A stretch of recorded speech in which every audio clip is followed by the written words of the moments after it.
Hi and welcome to Healthy Life Hacks. I'm Jefferies, the present day wise woman, a realistic naturopath coming to you from the surfing beaches of Australia. This podcast is for those of you who are wanting to really rock your life and health and live from a place of prevention. Let's get into today's episode. You know, when you go to cook a piece of meat, if that's what you do, and you put it on the grill or the barbecue or something, and the grill is not hot enough yet, how you see all the juices start to seep out of it. What's happening is that it's stewing or broiling instead of digesting. And that's what happens to us if our gut chemistry is out of balance. So I thought I'd do a podcast just on the digestive bitters. Now, the digestive bitters are the foods and herbs that we use to bring that gut chemistry back into balance. So let's start.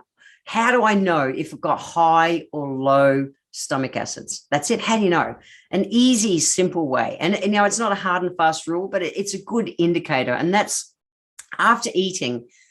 If when you're eating, you're doing repeated burping, it can, early on after you've eaten, it can be a case of having too much stomach acid. Now, this is different to like normal kind of small burps if you're just swallowing too much air, drinking water and that. But actually, when you're first eating early on, if you burping that straight away, that can be too much. Where burping after 3 to 5 minutes is an indication generally of a lower stomach acid level. So stomach acid, what we care about as naturopaths is the digestive enzyme process of the food actually digesting. The right balance of all those acids and enzymes is what we care about. So what is the remedy? If you are doing that burping thing, or you think, I'm getting bloated after a meal and food's just not sitting right, what's the remedy? So digestive bitters they're like a class of herbs that are said to help digestion because of the bitter taste. They stimulate, even just thinking about it, because I do a lot of time in Asia and they're big on eating the bitter foods. But even just thinking about it, I can feel myself, the saliva excreting, because that's what it does. It tells our body to get ready for digestion to start, which means it starts with making more saliva. And then that has the action of actually helping your body to be able, or your gut chemistry to be able to get in that place where it's ready to digest the food that you're going to eat. Now, we know that chewing is a huge part of the process to good digestion, and that's because all the saliva is all part of it. Now, digestive bitters are great because they have this kind of two-way action. One is that they absolutely stimulate stomach acids. So this is an alternative to what we call betaine hydrochloride, which is that enzyme that we're looking for in foods. The other thing they do is they help to support bile production, which helps your body with the fat digestion process. That's it. And also about your body being able to lower cholesterol levels. So really important. And bitter foods, they're really nutritious. They've got, all the plant-based kind of constituents, and they've got way more than just gut chemistry health benefits, but they're really important to gut chemistry. Now, the gut is integral to everything in all body systems. So getting that chemistry right and having good digestive bitters in your diet help with things like cancers and heart disease and diabetes and gut and eye and liver health and all our body systems very much. So I really wanted to talk into this because in the past, I've done so much work in Asia for the last 20 years as a professional speaker. And I know up there so much, my translators, it cracks them up because every meal you'll get, I get served things like bitter melon. And bitter melon, when I first remember the first time I ate it, it was like, holy shit, what is this? So imagine it's like this luscious looking stir fry made, and it's all bitter vegetables, and particularly things like bitter melon. And I love so much that in the Asian countries, they eat for purpose. Us whiteys, we eat for pleasure. The Western world eats for pleasure more than purpose. They eat for purpose. They tend to eat with the seasons. They also tend to eat from prevention. And I love that. That just fits everything in me as a naturopath. And so it's something that I've really taken on myself over the years. So what are some of the digestive bittery kind of foods that are rich in these bitters? Now, when you eat them, they're bitter. That's it. That's the whole thing. They're bitter for a reason. They're going to make your saliva secrete, and you kind of go, ugh. But once you get used to eating them, they're really cool. Now, bitter melon, totally at the top of the list, and it's one that we eat almost daily when I'm up in Asia. It's huge. Another one is dandelion greens. Now, dandelions, that little yellow flower, it's an amazing herb that we use for liver support and everything in clinic. But the greens, in Australia, we see it as a bloody weed, but you go and pick those greens, they make the most amazing, whether steamed or in salads. They're so good for you. Cranberries have a bitterness to them. Broccoli has a bitterness to it. Rocket, we call it rocket. Like North Americans call it arugula, but rocket. And when you taste it, it's got that peppery kind of bitterness. Kale, again, another bitter. Things like endive, they're really cool digestive bitters. Now, the higher up the list, so things like bitter melon is way better for your gut than broccoli. However, at least be starting to do that. Rocket, I grow rocket and kale in my garden.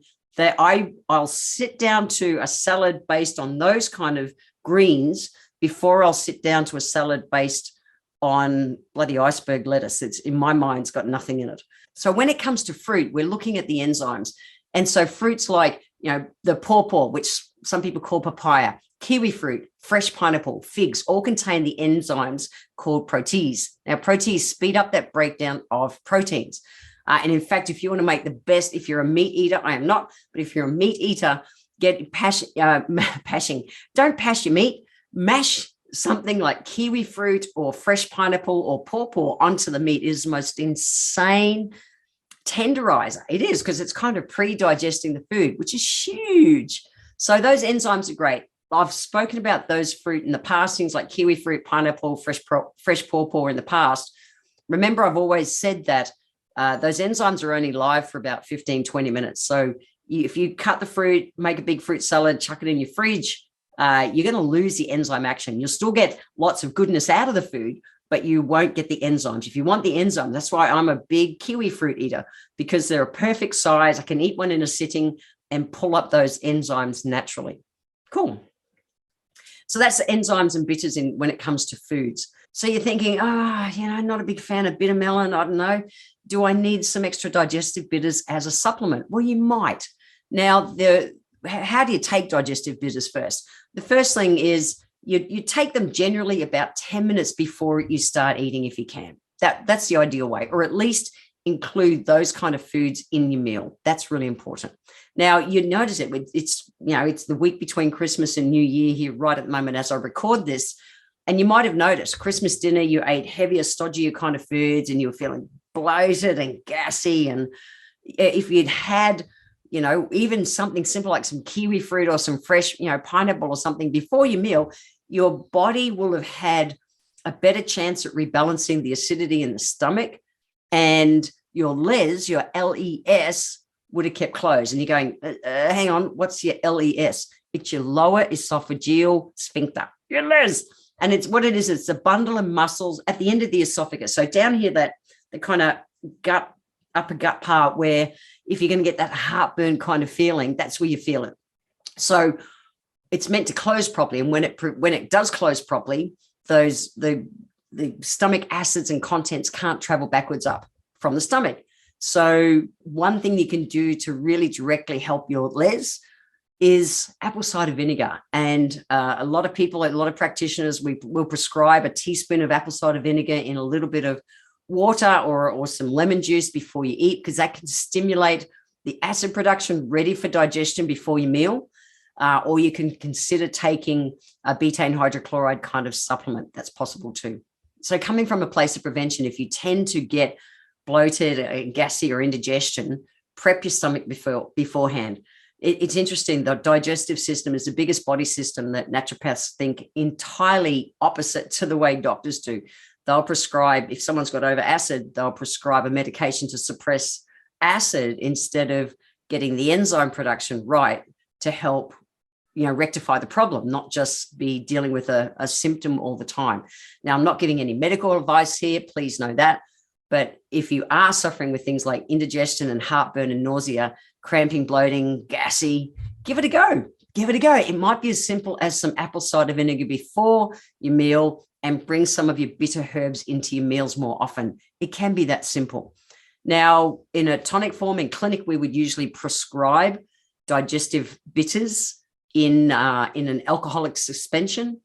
like a tonic, and the alcohol is there. Most, herbal suspensions are done as an alcohol, and it's kind of like it's the solvent used to carry the herbs into your body. So the amount, if you're taking a 5 ml dose or a 3 ml dose or something, the amount of alcohol you get is nothing. But it's if you want an alcohol-free kind of version, we usually get you to add a bit of warm, water to it and allow the alcohol to evaporate off before you actually take the supplement. Just if you are taking herbs, that's something you can do. Now, you might be an Aussie listening to this, and I've got listeners from all over the world. It's crazy how many countries listen to my podcast nowadays. But if you're an Aussie or a Kiwi, you're probably thinking, oh, I like my lemon, lime, and bitters. So for those of you who are not from Australia and New Zealand, lemon, lime, and bitters is a popular drink that we drink. It's a refreshing, non-alcoholic drink. And what it is, it's literally a combination of lemon and lime and digestive bitters in a like, you can have it in a soda water base or something like that. So the bitters that are used in a lemon, lime, and bitters are the Angostura bitters. And the recipe of those bitters, it's an old herbal remedy, but it was very much made with things like gentian and other herbs and spices that are in that category. And I love that in times gone past, the healers of the time, they made herbal remedies. They became part of day-to-day life. But in our times, we don't think to use things like that. And the herb gentian is an amazing bitter herb, digestive bitter herb, that's so good for our health. Tastes like shit, but in combination with other herbs, it's so good for us. So what are some of the bitter herbs? They're things like horseradish, they're things like parsley, coriander. How many people love coriander or hate coriander? Chamomile, mint, horehound, gentian, they're amazing. And you might be thinking, okay, cool, well, I'm going to do this. I'm going to have the bitter foods and the bitter fruits, and I'm going to have the bitter herbs. Can you have too many digestive bitters? Well, everything in nature, our bodies don't like extremes. It doesn't like too much of anything. You know what it's like if you lay in bed, you have too much sleep versus not enough sleep. You can still feel like you're dragging your ass. Our bodies like that kind of middle ground, not the big extremes.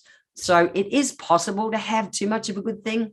So eating too many of them, it can give you the same kind of symptoms like, bloating and gassy and a bit of diarrhea as that you may be getting from having not enough digestive bitters, if that makes sense. So in this podcast, I've given you like some foods and some fruits and some herbs that you can have a look at. If you are experiencing gassing, bloating, things like that, I really encourage you to just try it on.